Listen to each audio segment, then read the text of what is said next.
dumating na ho sa baybayin ng Israel ang USS Gerald R. Ford, ang pinakamalaking aircraft carrier ng Estados Unidos, kasabay na rin ng paglapag ng 20 US refueling aircraft sa bansa. Ang pagdating ng barko ay naganap sa gitna na rin ng tumitinding tensyon sa pagitan ng Israel at Iran, ayon pa sa ulat ng Israeli media at ng iba pang mga sources sa naturang bansa.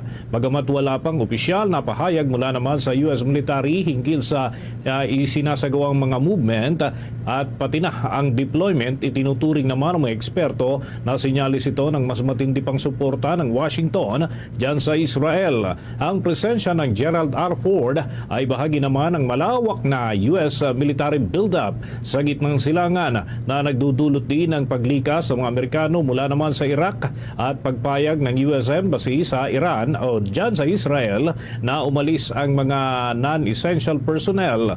Ang paggalaw na ito, mga kabombo, ay kasabay na rin ang ulat ng lumalakas na opensiba ng Iran at ang Revolutionary Guard laban naman sa tinatawag nilang occupied territories. Dahil dito ay tumaas ang pangamba na maaring humantong sa mas malawakan ang labanan at patuloy na palitan ng opensiba sa pagitan ng Iran at ng Estados Unidos pati na ng Israel na nagkaroon ng alyansa ang dalawang bansa. Sa kabilang banda ay nananatili namang nakatutok ang obserbasyon ng publiko at iba pang mga grupo, mga observers sa naturang mga development kaugnay nga ng naturang pangyayari dyan sa gitnang silangan at matinding tensyon sa rehiyon.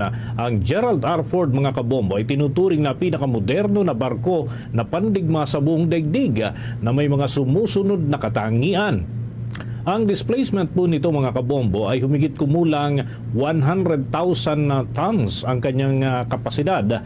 Ang haba naman ito ay nasa 330 hanggang 337 meters. Katumbas po ito ng mahigit 1,000 talampakan.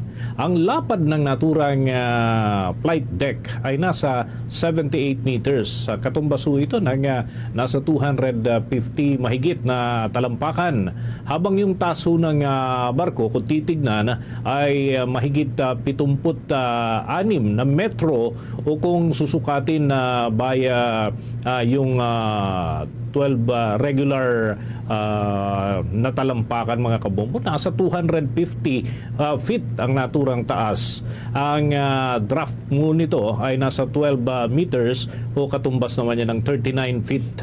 Yung dalawang Bechtel A1B nuclear reactor ang bitbit ho nito na gumagamit ng kanyang kapasidad para naman mabilis ang kanyang function at ganoon din ang kanyang power anumang pagkakataon. Ang bilis ho nito, kung titignan at obserbahan, mahigit 13 knots o katumbas ho ito ng 56 kilometers per hour ang kanyang takbo, mga kabombo.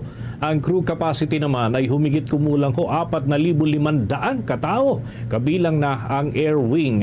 Yung sa flight deck system, mas advanced ho ito, mga kabombo, yung electromagnetic aircraft launch system ho nito.